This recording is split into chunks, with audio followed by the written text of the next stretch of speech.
They dragged her into the middle of the banquet hall like a puppet, a maid, dressed in black, her hair neatly tied back.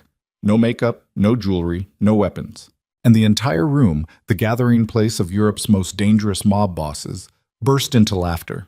But when the woman lifted her head and opened her mouth, the laughter died instantly. For what she said in the next 3 minutes sent chills down the spines of the men with armies at their disposal. This is the story of Leora Vale. The maid made a laughingstock at Milan's most dangerous ball, and the only one to leave with all her power in her hands. If you want to see how far this story has gone, like and comment the name of the city you're viewing. We read every comment. The invitation said black tie. It did not say anything about blood, but then again the Black Rose Ball never did. Leora Vale stood in the east corridor of the Ashcroft estate at 9:47 in the evening, holding a silver tray loaded with champagne flutes, and she was counting exits. Not because she was afraid. She had stopped being afraid of rooms like this a long time ago, in the years when fear was a luxury her father had not permitted her. She was counting exits because it was what Alaric had taught her to do the moment she walked into any space where powerful men gathered to pretend they trusted one another. There were 4. 2 main doors flanking the grand ballroom entrance, 1 service corridor behind the east wall, 1 fire exit partially blocked by a catering cart that nobody had bothered to move. The catering cart bothered her. Blocked exits bothered her the way a loose thread bothers a woman who knows the entire garment is already unraveling. She adjusted the tray and kept walking. The ballroom of the Ashcroft estate was the kind of room designed to make you feel small. 40-foot ceilings with 3 tiers of crystal chandeliers, each one worth more than most people earned in a decade. Marble floors the color of old bone. Tables draped in black linen, set with gold cutlery, arranged in concentric arcs around a central dance floor where a string quartet played something low and European that nobody was actually listening to.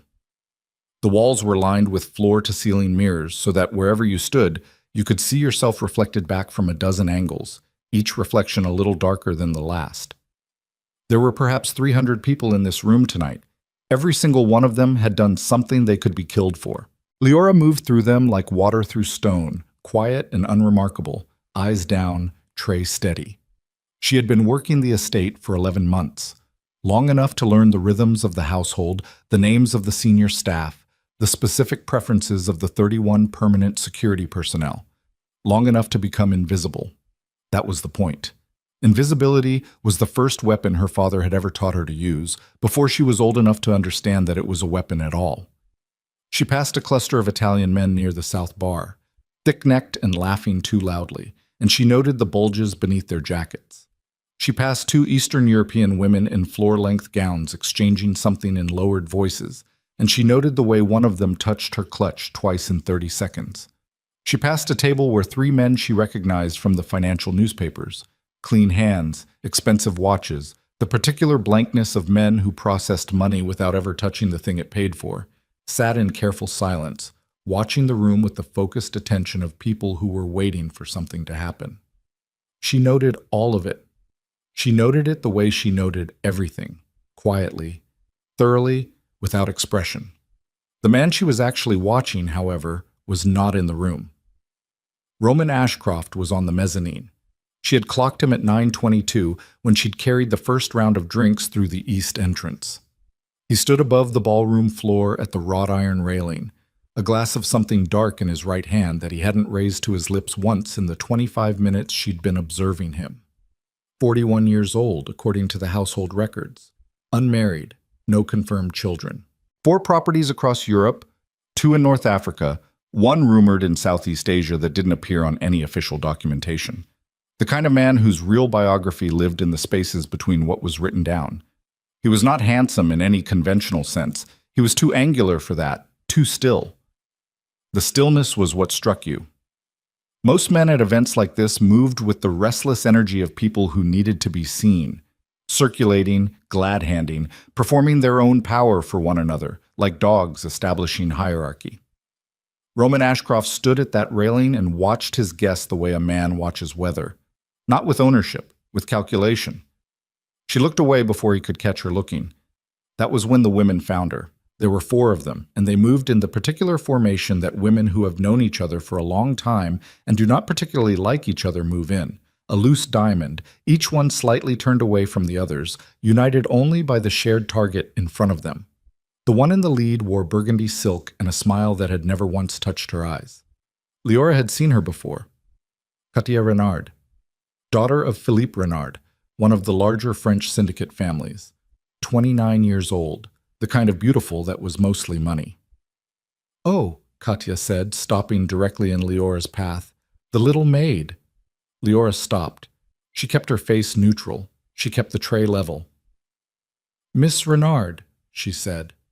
"Champagne." Katia looked at the tray with the expression of someone considering a joke they've already decided to tell. Behind her, the other three women repositioned with the unconscious choreography of cruelty that had been practiced so many times it no longer required thought. "You've been walking around this ballroom for what, an hour?" Katia said. "Looking at everything with those big, quiet eyes." She tilted her head. "What exactly are you looking at, little maid?" "The guests, miss. To anticipate needs." "Anticipate needs." Katia repeated it like she was tasting something she'd found on the bottom of her shoe. She reached out and plucked a champagne flute from the tray, not to drink from it, just to hold, the way people hold props when they want to feel occupied. "I grew up in rooms like this, you know. I know every face in here tonight, every family, every history." Her eyes moved slowly across Leora's face. "I don't know you." "I'm on the catering staff, miss." "Obviously." The word landed the way it was meant to. The woman to Katia's left, red hair, green dress, the slightly flushed look of someone who'd started drinking before the event, let out a small, appreciative laugh. "Where are you from?" "Northern Italy, originally." "Originally," Katia echoed.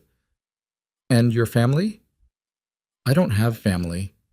Something shifted in Katia's smile. It widened, and the widening made it worse. "No family, no history, just a girl carrying glasses at other people's parties." She looked back at the woman in green. "Isn't that melancholy, Sarah?" "Deeply," Sarah said. Leora's jaw tightened. She kept it from showing. She was very practiced at keeping things from showing, and she kept the tray level, and she kept her eyes at a point slightly below the level of confrontation, and she waited for it to be over, because she had learned years ago that patience was not submission. Patience was strategy. And right now her strategy required her to be exactly what these women believed she was. But Katia wasn't finished. "I think we should introduce her," Katia said, and her voice had taken on the particular carrying quality of a woman who was aware of her audience expanding. "She's been wandering among us all night.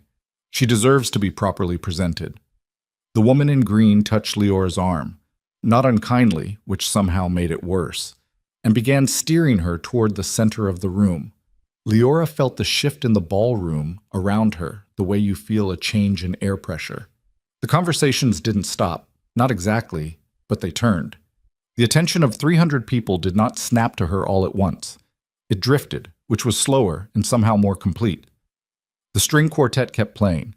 They brought her to the middle of the dance floor, and then Katia spoke loudly enough for the nearest tables to hear, loudly enough that she knew those tables would carry it further. "Everyone," she said, with the bright, false warmth of a woman announcing a party game, "this is the Ashcroft maid. She's been listening to all of us very carefully tonight." A ripple of laughter from somewhere to Leora's left. "I thought we should at least give her the chance to introduce herself." The laughter spread. It spread in that particular way that laughter spreads in rooms full of people who are bored and well-dressed and looking for entertainment that doesn't cost them anything. Some of the men at the nearby tables turned in their chairs. A woman in white diamonds caught the eye of her companion and smirked. Someone across the room said something in a language Leora didn't speak, and whatever it was, the people around him thought it was very funny. Leora stood in the middle of the marble floor. She stood there with the empty tray at her side. Katia had taken the last glass. And she breathed through her nose, and she let the laughter wash over her the way her father had taught her to let certain things wash over her. She used the time. She looked at the faces that were turned toward her, and she ran names against what she already knew, and she confirmed 3 things she had suspected and identified 1 thing she had not. The 3 men from the financial newspapers had stopped pretending to watch the room. They were watching her. Not with amusement. With a very specific kind of attention that had nothing to do with the joke. That was the thing she hadn't confirmed yet. Katya was still talking. "We're a curious group," she was saying, the laughter still threading through the room like a current. "We like to know who we're sharing an evening with, so tell us." She stepped closer, and her voice took on the mock solicitous tone of someone asking a question they intend to destroy the answer to. "What exactly qualifies you to stand among us?" The laughter peaked. Leora raised her head. She looked at Katya Renard directly for the first time all evening, and she held the eye contact for exactly as long as it took for Katya's smile to flicker, just slightly, at the edges. Because Katya Renard had spent her life using eye contact as a weapon, and she recognized the same weapon aimed back at her, and it did not feel the way it was supposed to feel. Then Leora spoke. Her voice was not loud. It was level. It was the voice of a woman who had spent a very long time learning not to need volume. "I qualify," she said, "because I know that 3 people at this ball tonight are planning to dissolve the Mafia Boss financial bridge without the knowledge of the Eastern Consortium, which will trigger a liquidity collapse in the secondary accounts, which the Reynard family depends on more than your security teams believe anyone knows." Silence. Not the gradual silence of a room settling. The immediate silence of a room that has been struck. Katya Renard went very still. Leora continued, and she kept her voice exactly the same, and she did not blink. "I qualify because I know that the peace accord between the Voronin network and the Calabrese families, the one that everyone in this room currently believes to be solid, was undermined 6 weeks ago when the secondary clause was renegotiated through a third party that neither family authorized. I know who the third party is, I know what they were paid, and I know that if that information reaches the Voronin principals before midnight tonight, 2 of the men currently standing in this room won't make it to their cars." The laughter was gone. It had not gradually faded. It had vanished. The string quartet was still playing, and the music suddenly sounded very loud in a room where 300 people had stopped making any other noise. Katya opened her mouth. Nothing came out. Leora turned slightly, slowly, and let her gaze move across the nearest tables. She was not performing. She was not addressing a crowd. She was doing what she had been doing for the last 11 months, and the last 11 months were only the most recent layer of something much older. "I qualify," she said quietly, "because Alaric Vale taught me everything he knew." And then he died. And everyone who wanted his knowledge dead with him spent 3 years believing they had succeeded. The name landed in the room like a stone dropped into still water. She felt the ripple of it. She felt it in the way the air changed around her, in the way the men at the financial tables stopped pretending to be unconcerned, in the way a bodyguard near the east doors touched his earpiece without being instructed to, in the way, and this was the one she'd been waiting for, the one she'd been positioning herself to observe. A man near the north wall with a champagne glass he had also not been drinking from turned his face away from her at exactly the wrong moment. And above her, on the mezzanine, Roman Ashcroft set down his glass. He had been still all evening. He was still now, but it was a different stillness. He looked down at the woman standing alone on his ballroom floor, surrounded by the most dangerous people in Europe, and he looked at her the way he had not looked at anything in a very long time. Like he was trying to remember where he had seen a problem like this before. Like he was not sure he had ever seen one quite like this at all. Katya Renard took 1 step backward. It was not a large step. It was involuntary. She did not seem to notice she had done it, but the woman in green noticed, and the woman in green did not laugh. Nobody was laughing anymore. "How do you know those names?" Katya said. Her voice had lost its carrying quality entirely. It was a private voice now, tight and low, the voice a person uses when they are no longer performing. "Who told you?" "Nobody told me," Leora said. "I listened. I watched. I worked in this building for 11 months, and I carried your glasses, and I poured your wine, and I stood in your corridors, and not one person in this room looked at me long enough to wonder why a woman with my particular kind of attention was choosing to spend her time making beds. A man at the nearest table, say, Slavic accent, heavy set, the thick neck of someone who had done physical work before he had the money to pay other people to do it, pushed his chair back slightly. Just slightly. The way a man moves when his body is making a decision his mind hasn't caught up to yet. Leora marked him. She marked the angle of his shoulder, the position of his right hand. The fact that he was watching the mezzanine. He was waiting for a signal. She had maybe 4 minutes before someone decided that the polite course of action had expired. Maybe less. She had things left to say, and she needed to say them in the right order, and she needed the room to hear them in the right order, because the right order was the difference between walking out of this building and not. She drew a breath. She looked once at the north wall where the man with the untouched champagne glass had still not looked back at her, and she began to speak again. But before the next word left her mouth, the lights went out. All 3 tiers of chandeliers, all 40 feet of illuminated ceiling, the wall sconces, the table candles, everything, extinguished in a single instant, plunging 300 people into the complete and windowless dark of a room that had no natural light. And in the dark, very close to her left ear, a voice she did not recognize said, "Stop talking, right now, or the first bullet goes into someone you haven't met yet." Leora counted them. It was automatic, the way breathing was automatic, the way her father had made certain things automatic through years of repetition until they were no longer choices but reflexes. 1.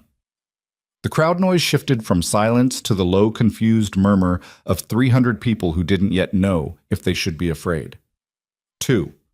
She dropped into a half crouch, put the empty tray between herself and the direction the voice had come from, because a silver tray was not armor, but it was something. 3. She located the nearest exit by the faint green emergency strip at the base of the east wall, 12 feet to her right, which meant the service corridor was accessible if she moved immediately and didn't hesitate. 4. The lights came back on. Emergency generators. The chandeliers didn't return, but the wall sconces and the low, recessed lighting along the floor did, and the ballroom re-emerged in a dimmer, uglier version of itself, all shadow and orange-yellow warmth, the crystal above them dark and dead. Leora straightened. The voice was gone. She turned slowly, scanning the immediate space behind her left shoulder, and she found nothing. A gap in the crowd where someone had been standing close enough to whisper and had used the 4 seconds to dissolve back into 300 bodies. Whoever it was had done this before. You didn't move like that in the dark without practice. The room was beginning to fracture. That was the word for it. Fracture. Not panic, not yet, but the hairline cracks in 300 people's composure showing all at once. Women in expensive gowns gripping their companions' arms. Men reaching for phones, for earpieces, for the reassurance of communication with someone outside this room. Bodyguards moving toward their principals with the tight, controlled urgency of people doing math about threat levels and coming up with answers they didn't like. The string quartet had stopped playing. The first violin was standing, bow in hand, looking at the room with the naked confusion of someone who had been paid to provide atmosphere and had not been briefed on anything beyond that. Katia Renard was looking at Leora. The performance was completely gone from her now. What was left was something rawer and more honest, and it was not pretty. Her face had the quality of a woman who had just watched the floor of a room she thought was solid turn out to be painted over an open drop. Her champagne glass was still in her hand. She became aware of it and set it down on the nearest table without looking at it. "How much do you actually know?" Katia said. It was not the voice she'd used in front of the crowd. This was quiet, direct, stripped down to the question itself. "Enough," Leora said. "That's not an answer. It's the only one you're getting right now." Katia's jaw tightened. Behind her, the woman in green, Sarah, had closed the distance and was standing just off Katia's shoulder with the watchful stillness of someone who understood that the situation had changed categories entirely and was trying to recalibrate. The other 2 women from Katia's group had evaporated. Smart. "You worked here for 11 months, Katia said. "You're telling me the entire time. I was doing my job," Leora said. "Both of them." Movement at her peripheral vision. She tracked it without turning her head. The thick-necked man from the nearest table was on his feet, and he was not alone. And the 2 men with him had the specific coordination of people who had been told in advance where to be and when. They weren't moving toward her, not yet, but the angle of their bodies was pointed in her direction the way a compass needle is pointed north, not moving, but indicating intention. She needed to be somewhere else. She needed to be somewhere else in approximately 90 seconds, and she needed to do it without appearing to retreat, because retreat in a room like this was blood in the water, and she could not afford what would come after. She turned her back on Katya Renard and walked toward the east wall. "Don't you walk away from me," Katya said, and the carrying voice was back, sharpened now by something that was not performance but actual anger. Leora kept walking. She heard Katya's heels on the marble behind her, and she calculated the distance, and she made a decision. She stopped. She turned around. Philippe Renard's secondary accounts are routed through a shell structure in Luxembourg registered under the name Sorel Blanc Industries, she said, and she said it quietly enough that only Katya could hear it. The Sorel Blanc routing runs through Marek Dostal's clearing operation in Prague. Marek Dostal has been cooperating with an external oversight body for 14 months. If your father's people have moved money in the last year, it is documented somewhere that your father does not know about. Katya Renard's face did something complicated. The anger didn't go away, but fear moved in alongside it, and neither one had enough room, and the result was the expression of a woman trying to hold two incompatible things at once and beginning to understand she couldn't. How do you... Because Alaric Vale built the system that Dostal's operation runs through, Leora said. Because your father trusted my father's infrastructure for 12 years and never thought to ask what else that infrastructure could see. Silence. Then, he's dead. He is. Then who are you working for? Leora looked at her. Right now? Nobody. She turned again and walked to the east wall, and this time Katya did not follow. The mezzanine stairs were on the north side of the ballroom, a wide curving sweep of marble with a wrought iron banister and two of Roman Ashcroft's personal security personnel positioned at the base in a manner that was meant to look ornamental and did not succeed. Leora was not walking toward the mezzanine stairs. She was walking toward the service corridor, which required passing through a side alcove near the east bar that was currently occupied by a man she needed to speak to and had been positioning herself to speak to for the better part of 2 hours. His name was Gregor Voss. He was 63 years old and looked 70, the kind of aging that came from a specific type of life rather than from time itself. He was one of the 3 men from the financial newspapers, and unlike the other 2, he had not moved when the lights went out. He had sat in his chair with his hands flat on the table, and he had waited, which told Leora something important about his threshold for fear, and something more important about his confidence in the outcome. He was at the East Bar now, standing alone, and he was watching her approach with the careful neutrality of a man who had decided to let a situation arrive at him rather than go looking for it. Leora stopped beside him. She did not look at him directly. She looked at the bar, at the bottles arranged behind it, at the bartender who was pretending to reorganize glasses at the far end, with the focused concentration of a man who understood that his continued health tonight depended on his ability to be entirely uninteresting. "Gregor Voss," she said. "I don't know you," he said. "You knew my father." A pause. Not the pause of a man who didn't know what she meant, the pause of a man deciding how much he wanted to admit. "Alaric Vale has been dead for 3 years," he said. "Yes." The people who believed he had an heir stopped believing that a long time ago. "I know," she said. "That was the point." Gregor Voss turned his head slightly, not enough to look at her directly, just enough to include her in his peripheral vision. He had the eyes of a man who had spent his entire career reading rooms and reading people, and had gotten so good at it that he'd stopped looking directly at things because he could see them better from the edge. "The Moretti-Voss financial bridge," he said quietly, "is being dissolved without your knowledge by people inside your own organization," she said. "The instruction came from outside the family structure. Someone gave your internal people a reason to act that they believed came from you. It didn't." His jaw moved, just slightly. "The same someone," Leora continued, "who renegotiated the Voron in Calabrese's secondary clause. The same someone who turned the lights off 4 minutes ago. You're saying there's a single actor.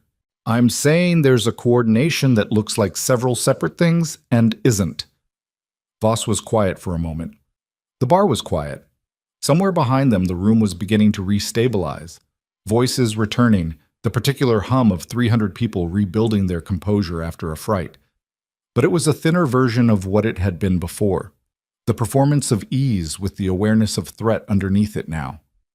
"What do you want?" Voss said. "Nothing from you," Leora said. I want you to know. What you do with it is yours." She pushed away from the bar and moved toward the service corridor door. She was 6 feet from it when Roman Ashcroft appeared in front of her. He had come down from the mezzanine. She hadn't tracked him descending, which bothered her, which meant she'd been too focused on Voss and had let her attention narrow. And he was standing between her and the corridor door, with 2 members of his personal security flanking him at precisely the right distance. Close enough to be useful. Far enough to suggest the decision-making was his alone. He was taller up close. Not dramatically so, but the quality of his stillness occupied more physical space than most people's motion.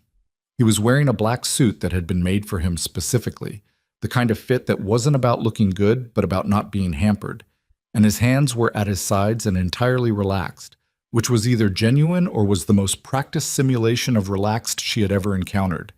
He looked at her. She looked at him. "You've been in my house for 11 months, he said. His voice was lower than she'd expected, controlled, without being careful about it. The difference between a man who had learned to manage his voice and a man for whom management had become nature. "Yes," she said. "And in those 11 months, you identified a conspiracy that my own intelligence operation missed." It wasn't a question. She treated it like one anyway. "Your intelligence operation is looking outward," she said. "The threat is interior." Something moved in his expression, slight. It would have been invisible to most people. Leora was not most people. "Come upstairs," he said. "No." The 2 security personnel adjusted their weight. It was a small movement, but the room suddenly felt smaller. "That wasn't a request," Roman said. "I know," Leora said. "I'm declining it anyway. If I go upstairs with you right now, I stop being a person and start being an asset. I'm not ready to be an asset." Silence. Roman Ashcroft looked at her for a long moment. She held his gaze and she breathed steadily, and she kept her hands still at her sides, because hands that moved were hands that revealed things, and she was not ready to reveal things to this man. Not yet. Not until she understood what he intended to do with what she'd already given the room. "There are people in this room right now," he said slowly, "who want you removed from it." "I know." "Removed permanently." "I know that too." "And you're refusing my protection." "I'm refusing your terms," she said. "I'd consider other ones." Another silence. Longer this time. Then, unexpectedly, Roman Ashcroft stepped aside. Not all the way, but enough. A gap between him and the corridor door, just wide enough to be deliberate. The 2 security personnel did not move with him, which meant the gap was intentional and they had been told to let it be. Leora did not walk through it immediately. "The man who spoke to me in the dark," she said. "Who is he?" Roman's expression did not change. "What makes you think I know?" "Because the power cut required access to your building's primary electrical panel, which is in a locked room in the basement that only your staff can reach, which means whoever ordered it either bribed someone in your household or is someone in your household." She paused. "And you knew within 10 seconds of the lights coming back on, because you looked directly at the North Bar before you looked anywhere else. There's no one at the North Bar now. Whoever was there is gone." Roman was very still. "You're Alaric Vale's daughter," he said. It was not the same as the question he'd asked from the mezzanine. That had been disbelief. This was something else, something that had more edges. "Yes," she said. "He never told me he had a daughter." "He never told anyone," she said. "That was the whole idea." She walked through the gap. The service corridor was narrow and fluorescent lit and smelled of industrial cleaner and the residual warmth of a commercial kitchen running at full capacity. She walked quickly, not running, but with the deliberate pace of a person who knows exactly where they're going, even when they're deciding as they go. She passed a rack of clean linens, a trolley loaded with dessert plates, a younger staff member who pressed against the wall when she passed because something in her movement was broadcasting a frequency that said, "Move." She needed to think. She found an empty linen closet 14 feet down the corridor, stepped inside, pulled the door to but not closed, and in the dark she stood with her back against the shelving, and she breathed through her nose and she assembled what she knew. The conspiracy was real. She had suspected it for 6 weeks. She had confirmed it in the last 40 minutes. It was coordinated, which meant a single will behind it, which meant someone with access to the information architecture of multiple families simultaneously, which was a very short list of people, and Alaric Vale had been at the top of that list, which meant whoever this was had learned from him or had taken from him, and neither possibility was comfortable. The lights, the voice, the North Bar. She went back to the North Bar. She had clocked the man with the untouched champagne glass earlier. She had noted the way he'd turned his face away at the wrong moment. She had filed it and moved on because she'd had more immediate concerns. Now she went back to it. He had been standing at the North Bar for at least an hour. She had seen him in 2 separate passes. Medium build, dark suit, too generic, which was itself a choice. And the glass he'd been holding had never been refilled, which meant it was a prop, which meant he wasn't there to drink, which meant he was there to watch, and had chosen the North Bar specifically. The North Bar had a direct sightline to the mezzanine. He had been watching Roman. Leora put her head back against the shelving and looked at the dark ceiling of the linen closet and felt the thing she generally refused to feel start moving in the back of her throat. Not fear. Something older and less useful. The recognition that she had come here for a specific purpose. To observe, to confirm, to understand the shape of what was being built against the Alliance. And she had done all of that. And in doing it, she had stepped out of the shadow she had spent 3 years building around herself, and she could not step back into it now. She had said her father's name in that ballroom. She had said it in front of 300 people, which meant by morning it would be in front of 3,000, and by the end of the week, the people who had spent 3 years believing Alaric Vale's legacy was safely buried would know they had been wrong. Some of those people would be relieved. Some of those people would send flowers, and some of those people would send something else entirely. She pushed off the shelving and opened the linen closet door. Gregor Voss was standing in the corridor. He was alone. He had followed her from the bar, which meant he was faster and quieter than a 63-year-old man in a dinner jacket had any right to be, and the expression on his face was not the careful neutrality he'd worn at the bar. It was the expression of a man who had done a calculation in the last 4 minutes and arrived at a conclusion that frightened him. "There's a meeting," he said. "Tonight, after the ball. 6 families, not at the estate. A private location." Leora went still. The Calabrese, the Mira Syndicate, 3 of the Eastern Consortium chairs, and 1 other.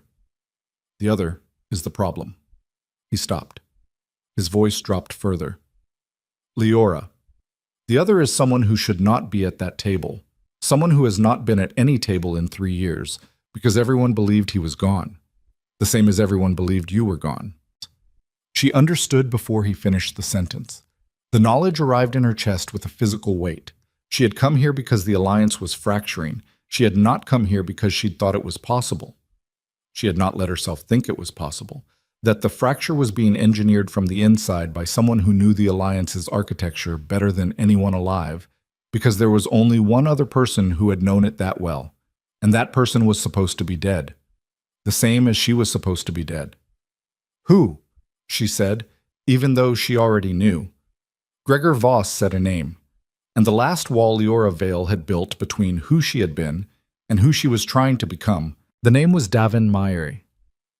Leora stood in the fluorescent corridor and let the name land in her body the way a physical blow lands. Not the pain of it immediately, but the structural displacement, the moment before pain when everything has already shifted and the nervous system hasn't caught up yet. Davin Meyer, her father's second, his closest strategic advisor for 11 years, the man who had stood at Alaric Vale's right hand through every negotiation, every crisis, every calculated silence, and every necessary war. The man who had wept at her father's memorial. Genuinely wept, she had believed it. She had watched from a distance through binoculars with her jaw set and her chest locked because she couldn't be there herself. And she had watched Davin Meyer press a handkerchief to his face, and she had thought, at least one person in this world loved him honestly. She had been 19 years old. She had believed a great many things. "You're certain," she said. Voss nodded. "How long have you known?" 3 weeks. He said it the way people say things they are ashamed of. Flat and direct, no cushioning. I received documentation, financial trails, communication intercepts. I didn't act on it because I wasn't certain what acting on it would do. I didn't know who else already knew. I didn't know who was his and who wasn't. Leora looked at the corridor wall.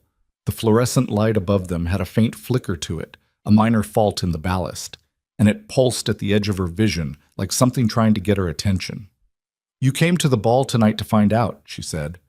"I came because the ball was the only place all the relevant parties would be in the same room," Voss said. "And because I received a message 2 days ago telling me that someone would be present tonight who could be trusted with what I know." He paused. "The message came through a channel that only Alaric Vale's network used. I assumed it would be a man." "Everyone does," Leora said. She pressed her back against the corridor wall and looked at the ceiling and did the thing she needed to do, which was reorganize everything she thought she'd known about the last 3 years into a new shape, the shape that Davin Meyer's continued existence created. It was not a comfortable shape. It had sharp edges in places she had believed were smooth. She had spent 3 years hiding from the people who had arranged her father's death. She had assumed those people were external. Rival families, destabilized power structures, the specific greed of men who wanted what Alaric Vale had built without wanting to pay what he had paid to build it. She had not assumed it was Davin.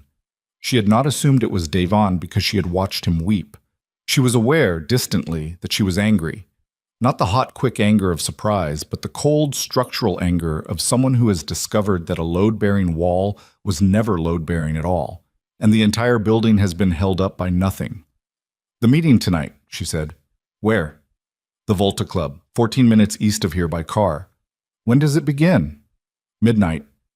She checked the time by the clock at the end of the corridor, 11:17, 43 minutes. "He'll know I'm here," she said. "After what I said in the ballroom, he'll know immediately." "Yes," Voss said, "which means the meeting time may change." "Yes. Or the meeting may already be over." Voss said nothing, which was its own kind of answer. Leora pushed off the wall. She needed to move, needed to think while moving rather than standing still, because standing still gave the thoughts too much room, and right now the thoughts needed to be managed rather than given room. She walked back toward the ballroom side of the corridor and stopped at the door, not opening it, just pressing her palm against the surface and feeling the faint vibration of 300 people on the other side rebuilding the evening. Davin Meyer. She thought about the years after the funeral, the years of deliberate disappearance, the careful construction of an unremarkable life, the 11 months in this building, watching and listening and assembling the picture of what was happening to the alliance her father had spent his life maintaining. She had done all of it on the premise that her father had been killed by people who were afraid of him, by people who wanted to fracture the alliance because the alliance was the obstacle between them and the kind of power that didn't require cooperation or negotiation or the difficult continuous work of keeping men who hated each other from destroying everything. She had been right about all of that. She had been wrong about who. The corridor door on the kitchen side opened behind her. She turned. Roman Ashcroft walked through it. He was alone, which was not nothing. Roman Ashcroft did not move through his own property without security in his immediate proximity. The fact that he was alone in a service corridor told her that whatever he was doing right now, he did not want it witnessed. He looked at her and then at Voss, and his expression ran a quick assessment of the scene. The two of them, the closet door still slightly open, the particular quality of the silence between them, and he drew a conclusion she could see him drawing. "Davin Meyer," he said. Both Leora and Voss went still. Roman looked at Leora. "I know," he said simply. "How long?" she said. 2 months. 2 months. The anger shifted slightly, redistributed itself. "And you didn't move on it." "Moving on it prematurely would have destroyed the only opportunity to remove him completely," Roman said. "Davin Meyer is not a singular problem. He is a structural one. Every piece of the operation he's built in the last 3 years is embedded in the legitimate infrastructure of 5 different families. You remove him without removing the structure continues without him. You let the alliance deteriorate for 2 months to protect your operational timeline," Leora said. "Yes." The flatness of his confirmation made the anger worse. She breathed through it. "Who else knows? In this room, you, Voss, myself, and 2 members of my inner security who are not currently in the building." He paused. "And Katia Renard, as of approximately 8 minutes ago, when she received a message on her personal phone that I did not send." Leora went cold. "What message?" Roman reached inside his jacket and withdrew his own phone, turned it to show her a forwarded screenshot. The message was brief, 5 lines. She read it once and felt the cold spread from her chest outward. The message told Katia Renard that Leora Vale was not working alone, that she had arrived at the Black Rose Ball as the advance element of a larger operation, one coordinated with an external oversight body that had been building a case against the attending families for 4 years. That Leora's public performance tonight, the names, the financial details, the alliance intelligence, had been a deliberate exposure operation designed to flush out information that would then be handed to outside authorities. It was a lie. Every word of it was a lie. But it was a very good lie. It was a lie built from enough true components. She was Alaric's daughter. She had been watching the room. She had exposed things that only an intelligence operation would know. That anyone without the full picture would find it entirely credible. "Who sent it?" she said, and she already knew. "The message originated from a number registered to a defunct holding company in the Cayman Islands," Roman said. "The holding company was dissolved 18 months ago. Before it was dissolved, it was used as a financial vehicle by Davan Meyer," she said. "Yes." She handed the phone back. The calculation was clean and she saw it all at once, and she hated how clean it was, because clean meant thought through, and thought through meant this had been anticipated. And anticipated meant that her emergence tonight had been expected. And if it had been expected, then her 11 months of careful invisibility had not been as complete as she'd believed. Meyer had known she was here. He had let her build too tonight. He had let her reach the ballroom and say everything she'd said, and he had timed his countermove precisely, because her credibility in that room, the thing that had made 300 people go silent and afraid, was now exactly the weapon being used against her. Everything that made her believable as Alaric Vale's heir made the accusation of an intelligence operation believable. The deeper the truth, the more convincing the lie built on top of it. She looked at Roman. "Katia will tell the room." She may already have. If she tells the room, half the people in there will decide the safest course of action is to remove me before I can hand anything to an outside body. It doesn't matter that it's not true. It matters that it's credible. She stopped. "How many of the people in that ballroom have reason to be afraid of an outside investigation?" Roman said nothing, which meant all of them. She pushed through the corridor door into the ballroom. The room had changed. It was not obvious to someone who hadn't been reading it all evening, but Leora had been reading it all evening. The temperature of it was different. Several people who had been seated were now standing. The geographic distribution of the crowd had shifted. People had moved subtly into clusters that mapped onto family lines rather than the social mixing of before. The string quartet had resumed playing, which was almost worse than if they'd stopped. The music now had the quality of wallpaper being applied to a crumbling surface. Katia Renard was in the center of the room. She was not performing this time. She was speaking in a low, urgent voice to 3 men whose body language was the specific language of people receiving operational information and deciding what to do with it. As Leora watched, Katia's eyes found her across the room. The eye contact lasted less than a second. But one of the 3 men Katia was speaking to turned to look, and then the second one did, and the third did not look, but his hand moved to the inside of his jacket. The thick-necked Slavic man from earlier appeared at Leora's left. Too close. He had moved with the specific timing of someone who had been waiting for her to re-enter the room. "The lady needs to come with me," he said. His English was accented and flat, and he said it the way you say things when the statement is a formality before an action you have already committed to. "I don't think so," Leora said. "It wasn't a question." "I know." She had a second, maybe less. She took inventory of what she had. An empty ballroom floor between her and 300 people who had been told she was a threat, one hostile body immediately to her left, unknown additional bodies that had been positioning themselves since Katia received the message, and Roman Ashcroft behind her, whose agenda she understood better than she had an hour ago, but still not completely. The thick-necked man reached for her arm. She stepped into him rather than away from him. The move her father had drilled into her at 13 years old on the hardwood floor of a Milan practice space. You don't retreat from something larger than you. You close the distance because their size advantage is calibrated for distance. And she put her palm flat against his chest and pushed with a direction that used his own forward lean against him, and he stumbled one step, which was not a victory, but it was space.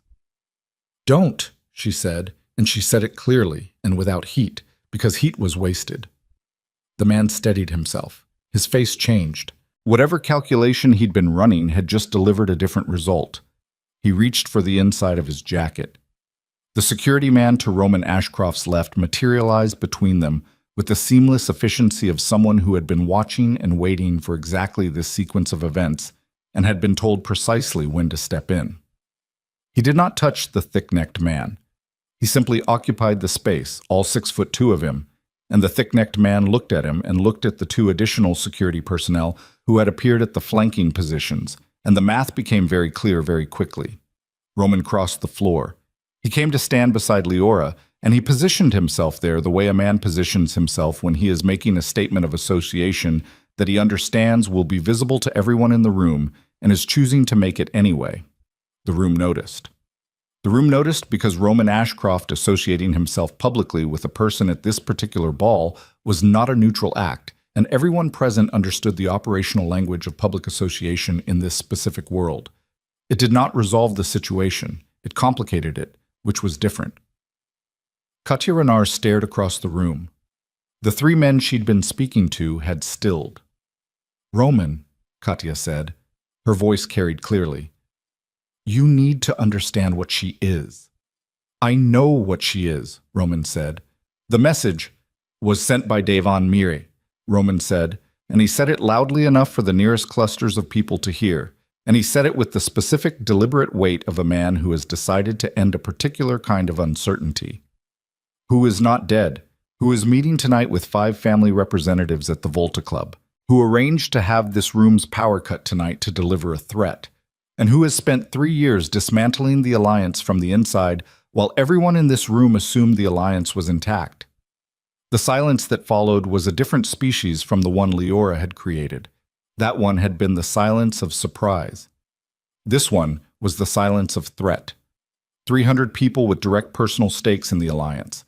300 people who had built their safety, their family structures, their financial architectures on the premise of the alliance's stability. 300 people now being told that the stability they had trusted was compromised, that the compromising had been happening for years, and that the man responsible was someone most of them had trusted.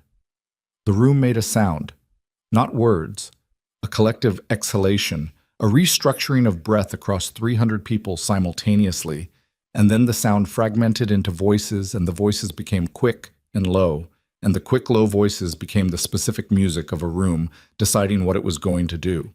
Leora watched the faces she'd been watching all evening. She watched the financial men who were already moving toward each other with the tight, purposeful steps of people who needed to talk immediately. She watched the bodyguards who were watching their principals and reading the change in their principals' posture and adjusting their own threat assessments accordingly. She watched the north wall where the man with the untouched champagne glass had been. There was someone there now, not the same man, a woman, dark hair, dark dress, standing at the north wall with a stillness that was too complete to be accidental, and she was looking directly at Leora, and she had been looking at Leora long enough that when Leora's eyes found her, she didn't look away. She raised her hand. In it was a phone. On the phone screen, even across 30 feet of ballroom floor, Leora could see the illuminated shape of a text message. She couldn't read it from this distance, but the woman held it up long enough to make clear that it was meant to be seen. And then she lowered it and turned and walked toward the east corridor door, slowly, without hurrying, and the deliberateness of her pace was an invitation. Leora looked at Roman. "Who is that?" Roman's jaw was tight. "Her name is Nessa Arlo," he said, and something in the way he said it made the name sound like a problem that had been sitting in a drawer for a long time. "She works for Davan." Leora looked back at the east corridor door. It was closing behind the woman in black. "She just showed me a message," Leora said. "I know." "She wanted me to follow her." "I know that too." It's a trap, Leora said. Almost certainly. She looked at the corridor door. She looked at the room behind her, the reorganizing crowd, the converging family clusters, the specific, focused anger of 300 people who had been told a comfortable lie for 3 years and had just found out about it. She thought about the Volta Club, 14 minutes east, 40, now 31, minutes until midnight. She thought about Devon Meyer, sitting at a table with 5 family representatives who had been cultivated for months and were already committed, and she thought about what happened to an alliance when a meeting like that completed without interruption. She thought about her father, not the memory of him, not the specific sensory details she allowed herself occasionally in private, his hands, his voice, the specific way he had of looking at a problem with his whole body turned toward it. She thought about what he had built, the years of work, the relationships maintained through effort and discomfort, and the daily unglamorous discipline of showing up and being trustworthy in a world that rewarded neither. The architecture of a piece that was not natural and had never been natural and had required constant tending. She thought about it being unmade by a man who had watched it being built and had decided somewhere along the way that he wanted it for himself. She looked at Roman. "If I follow her," she said, "and it's a trap, and Davin Meyer's people take me tonight, you lose the only person who understands the Alliance's internal structure completely enough to reconstruct it after this is over." "Yes," Roman said. "And if I don't follow her, and whatever she was holding is real, and there's information in that message that changes the geometry of tonight, you lose the window," Roman said. Leora breathed out. She started walking toward the east corridor door. "I need one of your people," she said without turning around. "Already moving," Roman said behind her. She pushed through the door and the ballroom noise cut off behind her, and she was in the service corridor again, fluorescent and narrow and smelling of clean linen and kitchen heat. The woman in the dark dress, Nessa Arlo, was standing at the far end near the emergency exit, and the emergency exit was open, and through it came the cold November air of a Milan night. Leora walked toward her. She walked toward her the way her father had taught her to walk toward things she was afraid of. Not quickly, because quick was panic, but not slowly either, because slow was hesitation, and hesitation was visible, and visible was weakness. She walked at the pace of a woman who had made a decision and was honoring it. Nessa Arlo watched her come. She was younger than she'd looked across the ballroom floor. Late 30s, maybe, with the kind of face that had been composed for so long the composure had become the face. Her eyes were careful and very tired. The tiredness was real. Leora had learned to read manufactured calm, and what lived underneath it, and what lived underneath Nessa Arlo's calm, was not threat. It was something closer to exhaustion. "You wanted to show me something," Leora said. Nessa held out the phone. Leora took it. The message on the screen was long. She read it fast, the way her father had taught her to read.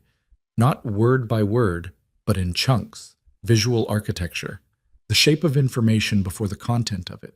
She read it, and her hands— The message on the phone was a recording transcript, audio, converted to text, time-stamped 14 days ago. The location header read, Volta Club, Private Dining Room B. The speakers were identified by initials only, DM and 4 others. But Leora did not need names.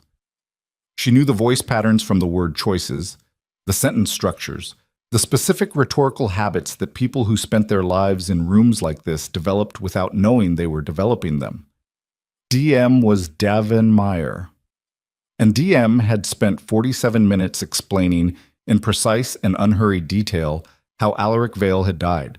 Leora read it standing in a cold service corridor with November air coming through an open emergency exit, and her hands absolutely still because she had decided her hands were going to be still, and she read every line, and she did not allow herself to stop reading, and when she finished, she looked up at Nessa Arlo and said nothing for 5 seconds. "He told you to bring this to me," Leora said. "No," Nessa said. "He doesn't know I have it. He doesn't know I've had it for 2 weeks. Then why?" "Because I was there," Nessa said. 14 days ago, in that room. I was there, and I listened to him describe what he did to your father. And I sat at that table and I said nothing because I was afraid, and because I have been afraid for 3 years, and because fear becomes a habit the same way everything else becomes a habit. Her voice was flat and controlled, and the flatness was doing a great deal of work. I recorded it. I don't know why exactly. Some part of me that wasn't afraid yet. She paused. He killed him, Leora. It wasn't rivals. It wasn't an outside family. It was Davan. He arranged it himself, and he watched it happen, and then he stood at the memorial, and I know, Leora said. Her voice came out strange, too level. She heard it from a slight distance, the way you hear your own voice when you are managing something that wants very badly not to be managed. She handed the phone back. She had what she needed from the transcript. She had the name of the man Davan had used as the operational executor, a name she recognized, a name she could place in the geography of tonight. And she had the location of the meeting, and she had the confirmation that the meeting at the Volta Club was not just a planning session. Tonight was a ratification. The families who had been cultivated over 3 years were gathering to formalize their commitment to Davon's new structure, which would replace the alliance architecture her father had built, and which would make Davon Meyer the central load-bearing point of the entire European underworld stability. What Alaric Vale had been. What Alaric Vale had been killed to make possible. 24 minutes to midnight. "Can you get out of the estate?" Leora said. Nessa blinked. "What?" "Right now. Can you leave without being stopped by Davon's people?" Yes. I came with my own car. I'm not under, She stopped. "He doesn't know I've turned. He still thinks I'm his." "Then go," Leora said. "Leave Milan tonight. Don't go to anyone you've known through him. Don't contact anyone who knew you worked for him." She held Nessa's eyes. "If tonight goes wrong, his people will clean their exposure. Your exposure." Nessa looked at her for a moment with the expression of a woman recalibrating a fundamental assumption about the conversation she'd thought she was in. "You're not going to ask me to help you," Nessa said. "No. I came here to—" "You came here because you needed to give the recording to someone," Leora said. "You've done that. The rest isn't yours to carry. Go." Nessa Arlo stood in the orange-lit corridor for 3 more seconds. Then she walked through the emergency exit into the cold, and the door swung shut behind her, and Leora was alone. She stood there for exactly as long as she could afford, which was not long. Then she turned and walked back into the ballroom. Roman was where she'd left him, which was not coincidental. He had held his position in a room that was fracturing around him the way a captain holds position on a deck that is listing, and the 2 security personnel who had materialized earlier were still flanking him at their precise distances, and when Leora came back through the corridor door and crossed the floor to him, she could see the question in his face and the control he was exercising over whether to ask it. "The Volta Club," she said. "Now. We have 22 minutes. Tell me what was on the phone." "In the car." Roman looked at her. He was reading her face the way he'd read his ballroom earlier. Not looking for obvious signs, looking for the thing underneath the obvious signs, and whatever he found there made him decide not to push. He turned to the nearer of his 2 security men. "Bring the car to the east gate. 2 additional personnel, armed, meet us at the gate in 4 minutes." The security man moved immediately. Roman looked back at Leora. "Gregor Voss is going to want to come." "No. He has resources that—" "He sat on what he knew for 3 weeks, Leora said. "He doesn't come." A pause. Then Roman nodded once. They moved. The east gate of the Ashcroft estate was a service entrance that opened onto a side street, away from the main drive where guests' cars were queued and valets were managing the beginning of the evening's departures. The car was already there when they arrived. Black, long, the particular anonymous luxury of a vehicle designed to be unremarkable. 2 additional men were waiting, both in dark clothing, both with the physical economy of people who had done this work long enough that readiness was their resting state. Leora got into the back. Roman got in beside her. The car moved. "Tell me," Roman said. She told him. Not everything. Not the parts about her father that belonged to her alone, but the operational content, the transcript, the ratification meeting, the name of the executor. Roman listened without interrupting. She had expected him to interrupt. People who are accustomed to being the most informed person in a room generally interrupted when new information arrived that restructured their understanding. He did not. He listened the way he'd stood at the mezzanine railing, with his whole self oriented toward the thing, absolutely still, taking it in completely. When she finished, he said, "The executor's name." "Pharaoh Brandt," she said. "He ran security for the Mira Syndicate for 6 years, left 3 years ago. I thought he'd gone independent." "He did," Roman said. "He runs a small private operation out of Zurich, contract work." His jaw was tight. "He'll be at the Volta Club tonight." "Yes." "Which means there will be security at that location that isn't the club's." "Yes."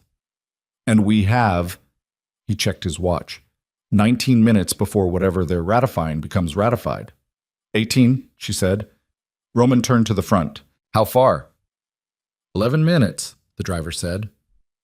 7 minutes to make a plan. Leora looked out the window at Milan moving past, the lit storefronts and the November empty streets and the specific texture of a city at 11:40 at night that was neither asleep nor fully awake, a city in between. And she thought about the shape of the Volta Club from what she remembered of its public records, the property footprint she'd reviewed 3 months ago during a different thread of research that had turned out to be the same thread after all. Private dining rooms on the second floor, 2 stairwells, street entrance and a rear courtyard entrance accessible from the parking structure. 6 rooms that could be hired for private events, Room B the largest, which meant the most likely for a meeting of 6 family representatives with their respective security details. "How many people does he have inside?" she said. "Unknown," Roman said. Pharaoh Brandt's contracts typically run 4 to 6 operational personnel, plus coordination support, plus whatever the families brought. "Yes." She did the math. It was not comfortable math. Roman's 2 additional men plus himself, plus his driver, who was almost certainly not just a driver, made 5 on their side, against a number that could range from 12 to 25, in a building they didn't control, with a time constraint that meant they could not wait for better odds. "I need to go in first," she said. Roman turned to look at her. "If I go in first and alone, they don't respond the same way," she said. "Pharaoh Brandt's people are expecting a security incursion. They're not expecting me. They're not expecting Alaric Vale's daughter to walk through the front entrance of the Volta Club at 11:42 at night and ask for the private dining room. They'll take you immediately."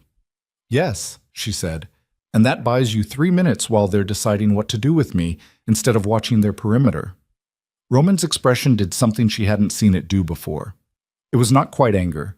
It was the look of a man who has just had someone propose to use themselves as a distraction and who cannot find a better tactical argument and does not like that he cannot find one. "If Pharaoh Brandt is running this operation personally, then he'll want to talk to me before he does anything else," Leora said, "because I'm not just a threat to be neutralized. I'm a question he needs answered. Who else knows? Whether I've already transmitted information, whether walking into this building tonight was sanctioned by someone larger." She paused. "He'll put me in a room, and he'll ask me questions, and that room has a door and doors open." Silence. 4 minutes, the driver said. Roman said, "The moment you're inside, we move. You do not wait for our entry. You do not try to hold position." "I know." "If Brandt decides the questions aren't worth the risk." "I know," she said again. Roman held her gaze for a moment that lasted exactly as long as the space between one decision and the next. Then he looked forward. The Volta Club materialized out of the Milan night, a narrow-fronted building on a side street off the Corso, old stone facade, brass fixtures, the discreet signage of a private members club that didn't need to advertise. 2 men on the door who were dressed as door staff and were not. The street was empty in both directions, which was not accidental. The car stopped half a block down. Leora got out.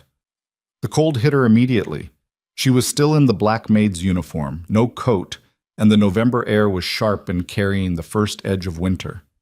She felt it in her lungs on the first breath, and then she stopped feeling it, because attention was a resource, and she needed all of it elsewhere. She walked toward the Volta Club entrance. The 2 men on the door tracked her from the moment she turned onto the street.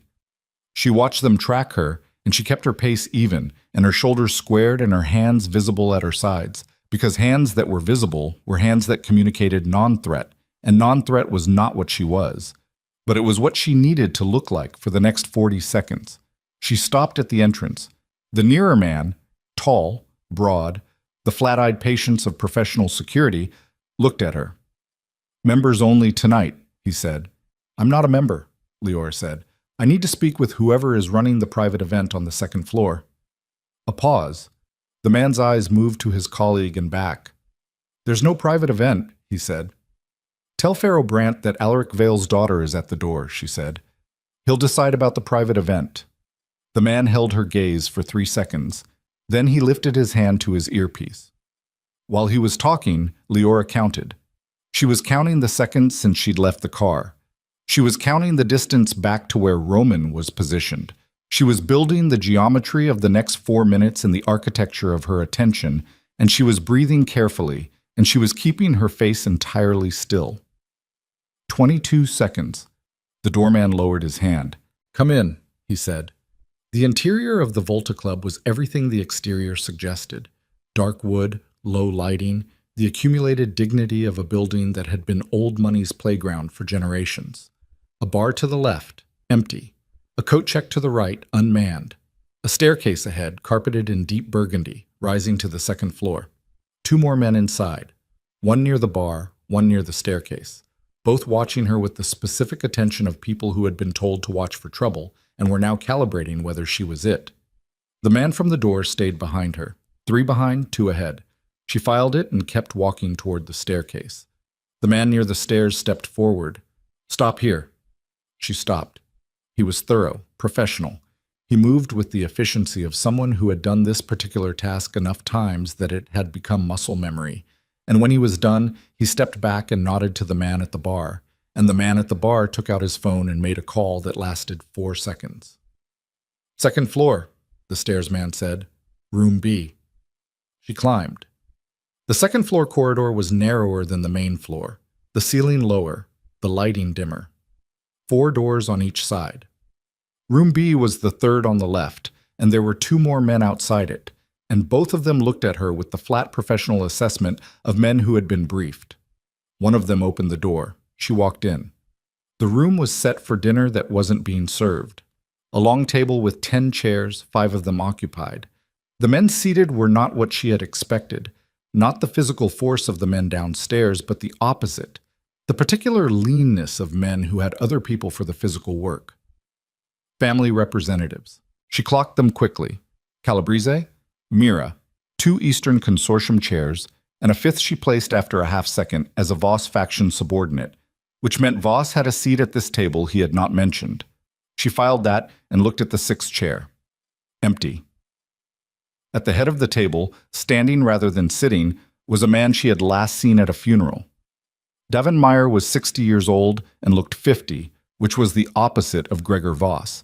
And the difference was the difference between a man who had spent his life in anxiety and a man who had spent his life in certainty. He was lean and silver-haired and dressed in the same quiet precision she remembered from the years when he had stood at her father's right hand. And he was looking at her with an expression that was almost, not quite, but almost, the expression of a man who had been expecting something and was finding the reality of it more complicated than the anticipation. "Leora," he said. His voice was the same. That was the worst part. It was the same voice that had sat across the dinner table from her at 14, at 16, at 18. It was the voice that had explained strategic theory to her when her father was occupied. It was the voice that had told her 3 years ago, standing at a memorial in gray November rain, that her father had died bravely. "Sit down," he said. "I'll stand," she said. A thin smile. "Of course." He looked at the men around the table. "Give us a moment." The 5 representatives looked at each other with the particular awkwardness of people who had expected to be principals and were now being asked to leave the room. 2 of them started to object and then looked at the 2 men who had entered behind Leora and thought better of it. They filed out. The door closed. Davin sat down. Leora stood across the table from him and felt the room and felt the time and kept her face still. "You had a busy evening," he said. "I did." The ballroom was a bold choice. He folded his hands on the table, unhurried. "I'd wondered," when I realized you were in the estate, whether you'd stay quiet. 11 months of quiet and then the ball. He tilted his head slightly. What changed? I heard enough, she said. He looked at her hands, her face, the specifics of her posture, reading her the way she'd been taught to read rooms, because she had been taught by him as much as by her father, and she was aware of this in a way that made her feel briefly sick. You're angry? Yes. At me? Yes. Because of the transcript. She held very still. What do you know about the transcript? I know that Nessa Arlo has been recording things she shouldn't for 2 weeks, he said calmly, the way you say things you have already resolved. I know she came to the ball tonight. I know she found you. He unfolded his hands and placed them flat on the table. I let her. The cold moved through her again. The transcript is real, he said. I want to be clear about that. Everything in it is accurate. He looked at her directly. I killed your father, Leora. I arranged it and I executed it, and I would do it again. Not because I hated him, because I loved what he built and he was destroying it. He built it, she said, and her voice came out strange again, that leveled off quality. He built it and then he began dismantling it, Devon said, piece by piece, quietly. The compromises he was making in the last 2 years of his life, the concessions to outside oversight, the modifications to the financial architecture, the conversations he was having with people who wanted our entire structure exposed and prosecuted. Do you know what would have happened? To the families. To the people those families employ and protect and maintain? He was going to take it all apart, Leora. For principle. The last word landed with a precision that told her it was a weapon he'd been holding a long time. Alaric Vale was going to destroy everything he built because he decided at 61 years old that he didn't want to be what he was anymore. The room was very quiet. So you killed him, she said. So I preserved what he built, Devon said. And then I spent 3 years rebuilding the parts he'd compromised. And tonight, I was going to formalize a new structure that is stronger than what he left behind, because what he left behind was already failing. Leora looked at him across the table and thought about everything she had held in the years since the memorial.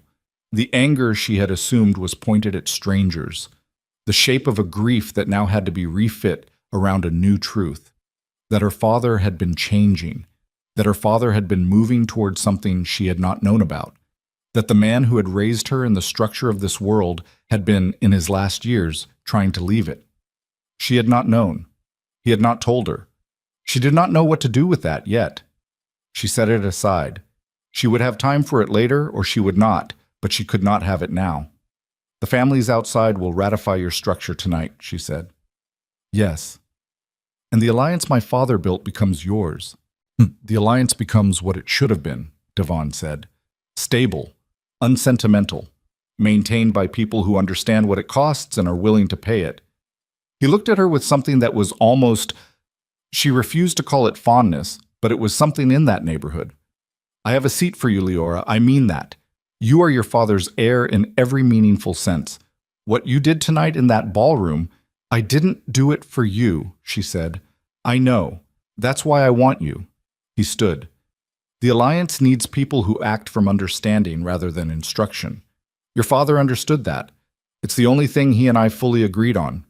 He moved around the end of the table, slowly, not toward her but toward the window that looked onto the courtyard below. You can fight tonight. Roman Ashcroft is outside. I know. His people are in the courtyard. They've been there for 4 minutes. My men are managing them. You can fight, and some people will get hurt, and the outcome will be the same because the 5 representatives in this building have already committed, and commitment at this level doesn't reverse because of an interruption. He turned to look at her. Or you can sit down. Leora looked at the empty chair at the table. She looked at Davin Meyer, who had been her teacher and her father's executioner, and who was standing at a window with the patience of a man who had been planning this conversation for 3 years. She looked at the door. And from below, through the floor, through the walls, she heard the specific sound. Short, sharp, compressed. That a gunshot makes when it's fired inside a building. Then another. Then three more in rapid succession, and a sound she felt in her sternum before she heard it, the concussive weight of something heavier. And the lights in the corridor outside the door flickered, and Davin Meyer's composure shifted for the first time all evening. Just fractionally. Just the tightening around his eyes that a man cannot control when the situation has moved outside his calculations. And Lyora understood that Roman Ashcroft had stopped waiting. She moved. She was around the end of the table before Davin could fully turn from the window, and she hit the door with her palm, and it opened into the corridor where one of the two men who'd been posted outside was no longer posted outside but was moving toward the stairwell with his weapon drawn. And the other one was looking at her, and the second guard was faster than she anticipated. He was between her and the stairwell in 2 steps, and he had the particular physical confidence of someone who had assessed her, a small woman in a maid's uniform, no visible weapon, and made a calculation that was about to cost him. She didn't wait for him to finish the calculation. She took the step that closed the distance. She dropped under his reaching arm. She drove her elbow up into the space beneath his jaw with everything her body had behind it. And the sound he made was involuntary and ugly, and he went sideways into the corridor wall, and she was past him before he'd fully registered what had happened. The stairwell door was ahead. She hit it at full stride. The noise from the ground floor was immediate and overwhelming. Not the compressed quiet of controlled gunfire anymore, but the full fractured sound of a fight that had stopped being controlled. Voices shouting in 3 languages, the crash of furniture or bodies against walls, the specific acoustic signature of a space being broken by people who were not being careful about it. She took the stairs 2 at a time and came out into the main floor corridor and had to stop and reread the geometry because the corridor was not the same corridor she had walked up 20 minutes ago. One of Roman's men was down near the bar entrance, not dead. She could see him moving, trying to get up, one hand pressed to his side. One of Brandt's men was on the floor near the coat check and was not moving at all. The bar itself was partially destroyed. A section of the shelving behind it collapsed inward, bottles shattered, the floor awash in alcohol and glass that caught the low light in fragments. The fight was in the main room. She moved toward it. Roman was at the center of it, and the center of it was 3 men trying to put him down and not succeeding, which told her something about Roman Ashcroft that the mezzanine had suggested but not confirmed. He was not fighting with the trained efficiency of his security personnel. He was fighting with something rawer, the kind of physicality that came from a man who had learned combat not in a gym, but in the specific classroom of situations where the other option was dying.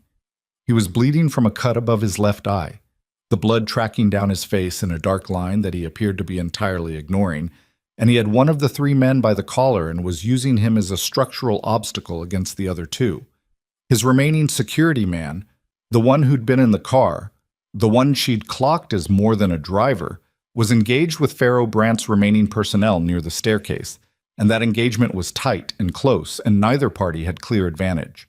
She scanned the room in full. Devon's 5 family representatives were gone. The chairs by the near wall were overturned where they'd scrambled out, a coat left behind, someone's phone on the floor still lit. Smart men with no personal stake in the physical outcome had made the correct decision and removed themselves. That was a problem she would address when it wasn't the most immediate problem. Pharaoh Brandt was the most immediate problem. She found him in the back of the room near the courtyard entrance, standing still while everything moved around him, holding a gun at his side with the ease of a man who was waiting for the moment to use it, and had not found the moment yet because the room was too chaotic for a clean shot. He was watching Roman. He was watching him with the focused patience of a marksman waiting for the target to separate from the noise, and Roman did not know he was being watched, and in approximately 8 seconds, Roman was going to move in a direction that would create the angle. Lyora picked up the phone from the floor. She threw it hard at the shelving unit 2 feet to Brandt's right. The crash was enough. Brandt's attention moved. 1 second, involuntary, the gun hand lifting, and that 1 second was Roman's security man pivoting from his own engagement and moving toward Brandt, and Brandt heard him coming and turned, and the engagement that followed was brief and violent and ended with the gun skidding across the floor toward the bar and Brandt on his knees with his right arm at an angle that was going to require a surgeon. Roman put the last of his 3 men down. The room went from chaos to quiet in the space of 4 seconds. The kind of quiet that arrives after noise the way a physical thing arrives, with weight and presence. Roman straightened. He looked at the room. He looked at his man near the bar who was still working on getting upright. He looked at his other man holding Brant. He looked at Leora. The cut above his eye was still bleeding. He appeared to consider this mildly inconvenient. "Davan," he said. "Second floor," she said. "He was still in the room when I came down." Roman looked at the stairwell. "He'll be gone," Leora said. A pause. "You're sure?" "The window in room B looks onto the rear courtyard. There's a fire escape. He would have moved the moment he heard the first shot." She stopped. "He's been planning contingencies for 3 years. A failed ratification meeting is a contingency he prepared for." Roman looked at her. The blood on his face was slowing, drying at the edges of the cut. In the ruined low light of the Volta Club, with the broken shelving and the overturned furniture and the glass on the floor, he looked less like a mafia king and more like what he actually was beneath that. A man who had been in too many rooms like this and had survived them all by being slightly more willing than everyone else to pay what was required. "Then we have a problem," he said. "We have several," she said, "but they can wait 10 minutes. She crossed to the bar, stepped over the wreckage, found an intact section of counter, and stood there and let herself breathe for the first time since the corridor outside room B. She breathed through her nose and she felt the adrenaline beginning its recession, the way a tide goes out. Not immediately but noticeably, the edges first, the cold clarity starting to warm into something that was going to be exhaustion when she let it. She didn't let it yet. Roman came to stand near her, not beside her exactly, but in the same vicinity, close enough to talk quietly. His security man had gotten Brant secured with the particular improvised efficiency of someone who always carried zip ties, and the other man near the coat check had finally gotten upright and was leaning against the wall with the expression of a man taking personal inventory. "The representatives will run," Roman said. "Yes." "Davan will contact them tonight. He'll reframe what happened here." "Yes." "And by morning, the version of events that reaches the families will be his version." "Not if we're faster," Leora said. Roman was quiet for a moment. "We're not faster. He has infrastructure that runs through. He has infrastructure that my father built," Leora said. "And I know every piece of it, every routing, every channel, every node, because Alaric Vale taught me the architecture of it when I was 17 years old, and I have not forgotten a single detail of anything my father taught me." She looked at Roman steadily. "I can reach the family principals directly. Not the representatives, the principals. The people those 5 men answer to. If I reach them with the correct framing before Davan does, his version of tonight becomes a lie that contradicts what the people with actual authority already know." Roman considered this.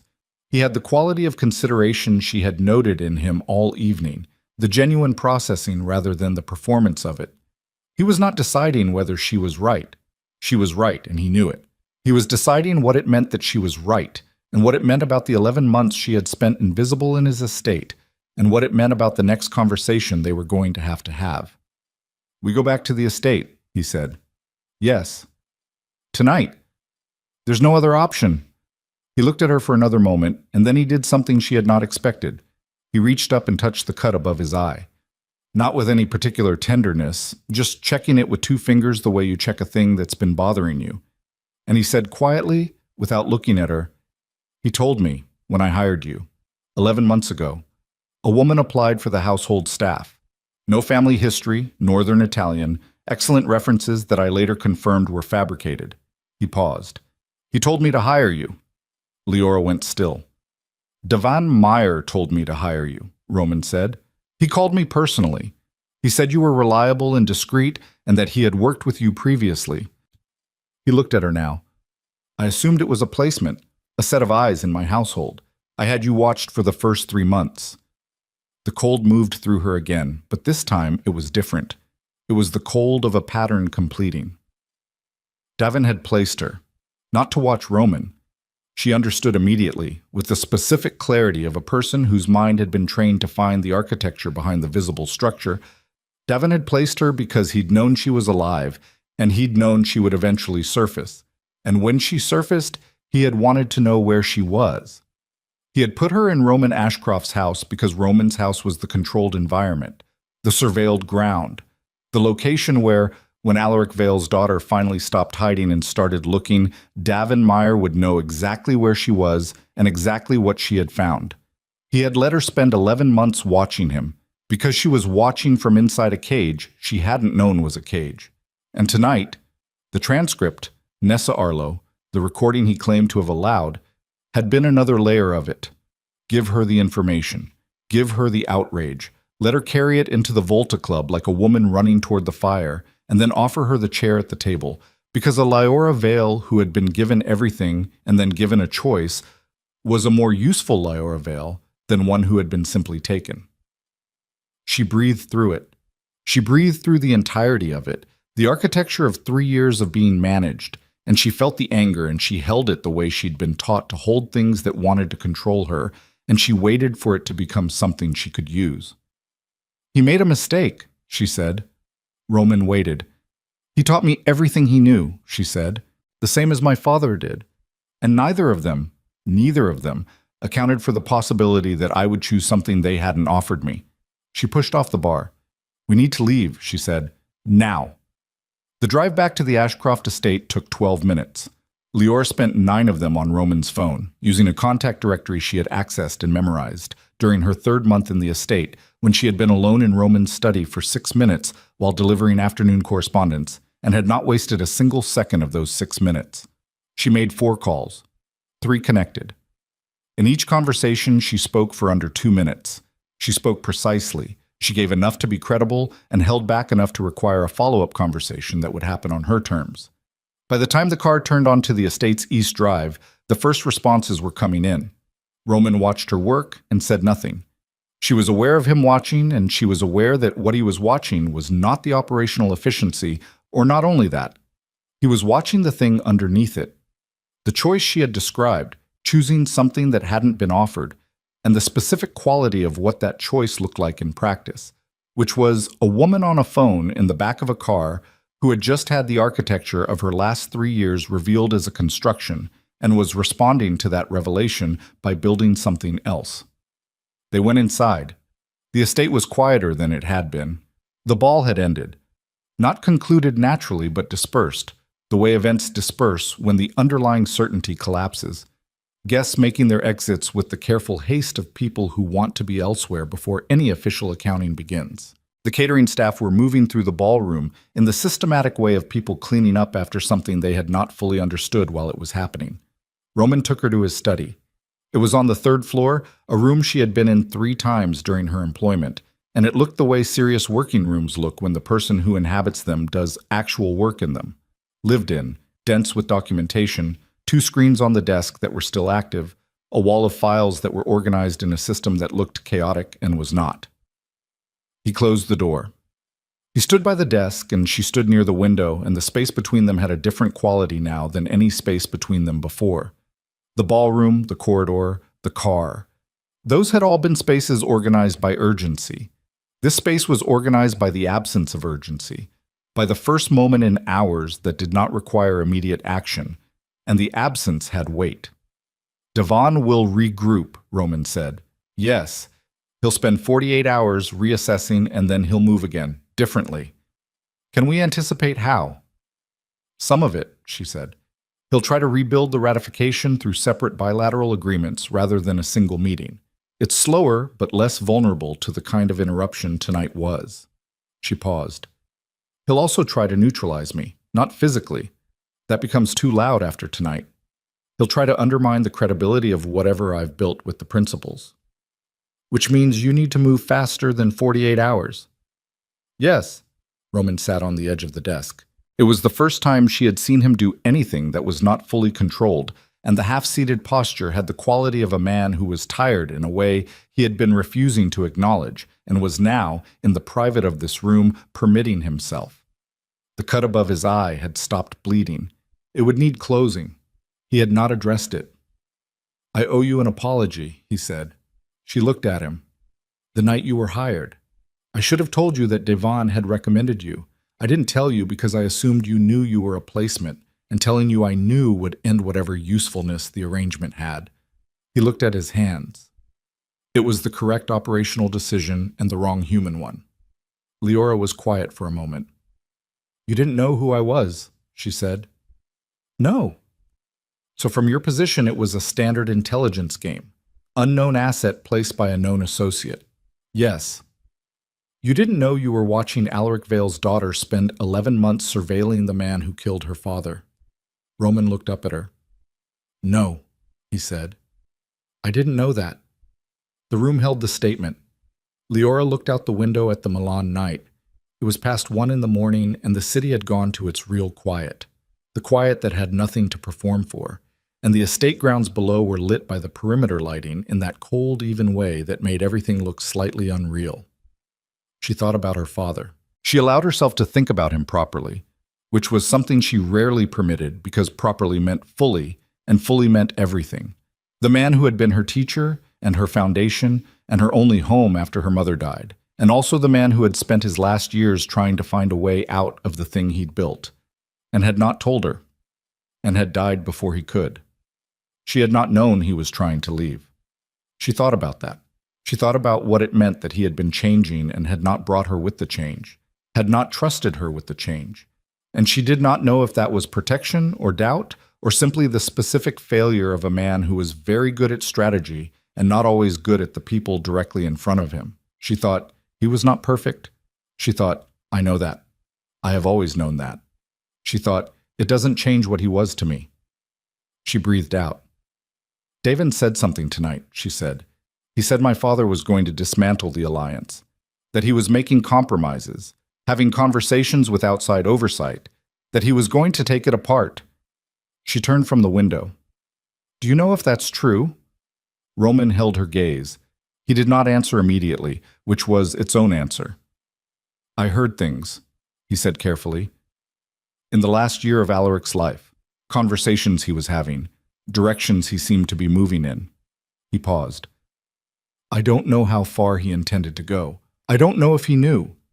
But he was changing. He was thinking about changing, Roman said. Whether thinking becomes doing, we don't know. He didn't get the time. Leora looked at the floor. Davin killed him before he could decide. Yes. So we don't know what he would have chosen. No. She stayed with that. It was an uncomfortable place to stay, in the space of not knowing, in the suspended state of a question that would never have an answer. Her father moving towards something she hadn't known about. A man she had understood completely, or believed she had understood completely, turning in a direction she had not seen. She would not get resolution on that. She would not get the conversation. She would live with the incomplete picture, which was not what she'd wanted, but was what was true. And she had been trained her entire life to choose truth over comfort, even when the truth was that some things were simply not finished. She pulled herself back to the present. The 3 calls I made in the car, she said. 2 of them will move by morning. The 3rd needs a face-to-face. I need to be in Vienna by the day after tomorrow. Roman nodded slowly. I can arrange that. I'll need access to your communication infrastructure, the secure channels. You'll have it. She looked at him. You're going to want something in return. I'm going to want a partnership, Roman said, not an asset. What you said in the car, you stopped being a person and started being an asset. I want the other thing, the thing you wouldn't let me have at the estate because you weren't ready. And now? He held her gaze. I think tonight changed what ready means. Leora was quiet for a long moment. She thought about the chair that Devon had offered her. The seat at the table of a structure built on her father's grave, managed by the man who had put him in it. She thought about the specific shape of the refusal she had been carrying for 3 years. The shape of the life she'd built in negation. Not this, not them, not that world. Invisibility as its own form of integrity. She thought about whether that shape still fit her. She thought about what her father had been moving toward, the direction he'd been facing when the time ran out. She did not want to dismantle what he had built, but she thought, and the thought arrived with the careful weight of something she would need to carry for a long time, that what he had built was not the same as the form it had taken, that an alliance meant to prevent bloodshed could be held to that purpose, that the infrastructure of stability did not have to be the infrastructure of cruelty, that the thing her father had spent his life building and had been, perhaps, beginning to turn away from, She could take a different path through it. Not dismantling, reform, not invisibility, presence. She looked at Roman Ashcroft sitting on the edge of his desk with blood drying above his eye and the particular tiredness of a man who had been carrying something alone for too long. "I need 3 things," she said. He waited. Davan Meyer faces accountability. Not your version of accountability. A process that involves the families he deceived, their testimony, their judgment, collective, transparent within the structure. She held his gaze. He doesn't disappear into a basement somewhere. Roman's jaw moved. That's complicated. I know. That's the first thing. A pause. The second. The Alliance reforms its internal oversight mechanism. There is currently no check on unilateral decisions made by the Council. My father built it without one because he trusted the people around him. That was his error, and it cost him his life. She stopped. I want a review body. Independent within the structure. Rotating representation from the smaller families, not just the dominant ones. Roman was very still. That will cost me political capital, he said. Yes, she said, it will. That's why it's the second thing and not the first. Something in his expression shifted. It was not quite amusement, but it was adjacent to it, the slight softening of a man encountering a thing he hadn't expected in a moment he'd thought he'd already mapped. The third, he said. The third is mine, she said. It's not operational. It's not structural. She looked at him. I want to know everything you know about the last year of my father's life. The conversations, the directions, the things you heard and filed and didn't act on. Not to use, not as intelligence. She paused.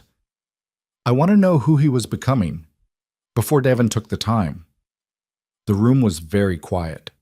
Roman looked at her for a long moment with the specific quality of a man who has just been asked for something that costs him nothing material and everything else, and who is deciding if he is the kind of man who gives it.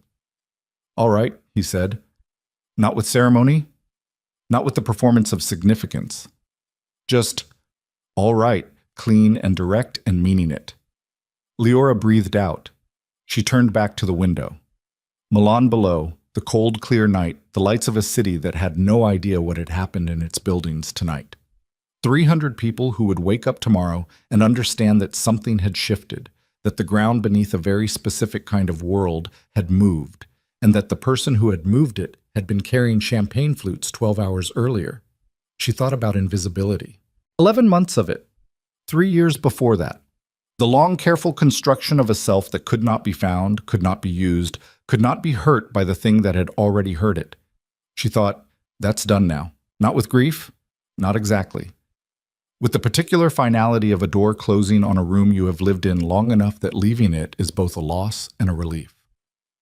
In the weeks that followed, Leora did not take the office Roman offered her.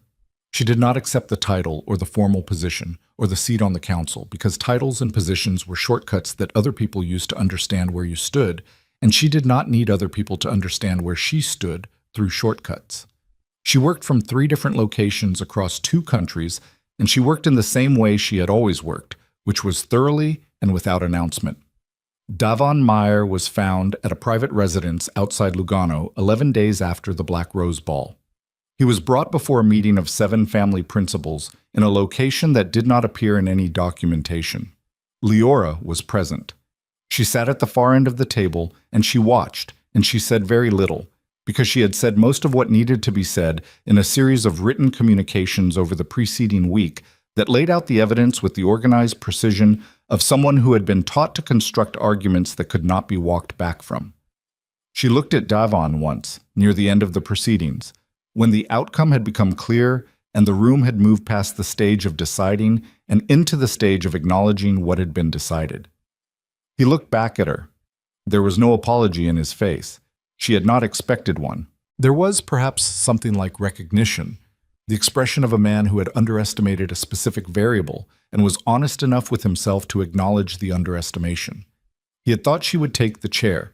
He had designed the entire architecture of the last 3 years around a version of Leora Vale, who was her father's daughter in the specific way that meant she could be offered the thing her father had and would take it. He had not accounted for the other inheritance, the one that came from a man who had spent the last year of his life trying to figure out how to do less harm. She looked away before he did. The reforms took longer, they always do. The internal oversight mechanism was ratified by a modified council 8 weeks after the ball, with a vote that was not unanimous but was sufficient, and in the margins of that vote was Gregor Voss, who had come to Leora 3 days after the Volta Club, with a combination of shame and information that she had accepted both parts of, separately, on their own terms. He became one of the oversight body's first rotating representatives. She had not recommended him, she had not needed to. The logic of it was visible to anyone who was looking. Vienna happened. 2 other cities after that. The bilateral agreements Davon had been building collapsed or converted, one by one, not through force, but through the more durable mechanism of people understanding that the structure they were being offered was built on a foundation that no longer existed. The alliance held. It was not the same alliance. It would never be the same alliance. But it held, which was not nothing, which was, in fact, a great deal, which was, she thought, in the specific private language she used for things she would not say aloud, what her father had wanted, or what he had been trying to find his way toward wanting in the time he had left. 4 months after the Black Rose Ball, Leora stood on the terrace of the Ashcroft estate in the late winter evening. The city below was lit against a gray-blue sky, the last of the light pulling away from the rooftops with the slow, reluctant quality of March in Milan. She had her hands on the railing, and she was not counting exits. She heard Roman come through the terrace door behind her. He stood beside her. He did not speak immediately. This was something she had come to understand about him in 4 months, that he did not fill silence with words, which meant that when he used words, they were the ones he meant to use. They stood together looking at the city. Farabrant's testimony was submitted this morning, he said. I saw. It corroborates the Lugano record completely. I know. Quiet. Below them, Milan moved through its ordinary evening. The people who did not know and did not need to know. The lives that continued in the way lives continue when the structures that protect them hold. The accumulation of small, ordinary moments that were possible because someone had paid for them to be possible, in rooms those people would never see, at costs those people would never be asked to account for. She thought about her father. She thought about him the way she was learning to think about him, which was fully and without the particular weight of irresolution, or with less of it. A man who had been both more and less than she had understood. A man who had built something real and necessary, and had begun, at the end, to question whether the way he had built it was the only way it could be. A man she had loved and still loved and would continue to love with the full complexity of what he had been. She had not dismantled what he built. She had not let it become what Davon wanted it to be. She had found, in the narrow space between those two things, something of her own. Roman put his hand on the railing beside hers. Not touching, just near. The specific proximity of a man who is offering something without requiring it to be taken. She looked at his hand. She looked at the city. She thought about the woman who had stood on a marble floor 4 months ago with an empty tray and 300 people laughing at her and had made a decision. Not the decision to speak, not exactly, but the decision underneath it, the one that had been building for 3 years of silence, that being unseen was not the same as being safe, and that the thing she had been protecting by staying invisible was not herself but her fear, and that her father had not taught her to protect fear. He had taught her to use it. She turned her hand over on the railing. Roman looked at it. He placed his hand over hers. Quietly, the way you hold something that matters. The city lights came on below them, one section at a time, the way they always do. Not all at once, but gradually. As the dark comes in, each light a small decision made by someone inside against the evening. Milan in winter, ordinary and lit, going about the business of being a city. They stood there until the sky was fully dark. She did not tell him she was staying. She did not tell him she was leaving. Those were conversations for other evenings. And there would be other evenings, and she had learned, was still learning, that not every decision needed to be made before its time. She stood on the terrace of the Ashcroft estate, and she breathed the cold, clean air, and she felt, underneath the exhaustion and the grief and the long, specific weight of everything that had been paid, something that was not happiness exactly, but was adjacent to it. The quiet kind, the kind that doesn't announce itself, the kind that arrives simply when you have finally stopped running from the room and started choosing which ones to walk into.